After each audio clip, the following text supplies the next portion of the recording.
Le jour les plus chauds est le 17 novembre dernier selon Science et Vie. Le mois les plus chauds est le mois d'octobre selon Le Figaro.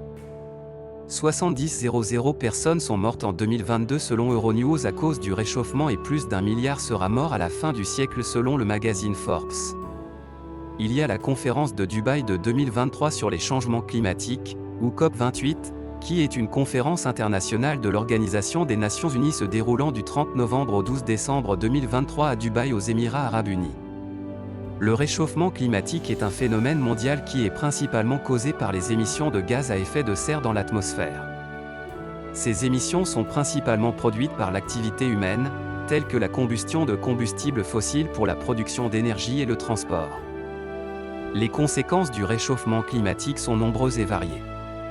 Parmi celles-ci, on peut citer l'élévation du niveau de la mer, la fonte des glaciers et des calottes glaciaires qui sont les principales ressources en eau douce de la planète, l'augmentation de la fréquence et de l'intensité des événements météorologiques extrêmes, tels que les tempêtes, les inondations et les sécheresses, et la perturbation des écosystèmes terrestres et marins. Les effets du réchauffement climatique sur la vie des hommes, l'agriculture et la santé sont également importants.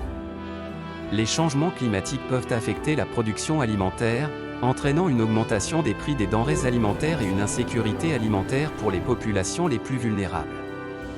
En ce qui concerne la santé, les vagues de chaleur sont de plus en plus fréquentes et intenses. Les personnes âgées, les enfants et les personnes atteintes de maladies chroniques sont particulièrement vulnérables aux effets de la chaleur. Les maladies liées à la chaleur, telles que la déshydratation, les coups de chaleur et les maladies cardiovasculaires, sont de plus en plus courantes. Cependant, il existe de petites décisions que les humains peuvent prendre pour aider à protéger la planète.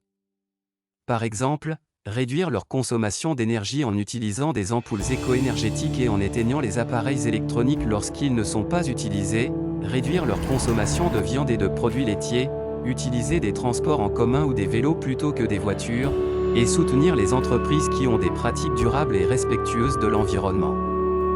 Il est important que nous travaillions ensemble pour protéger notre planète et préserver son avenir pour les générations futures.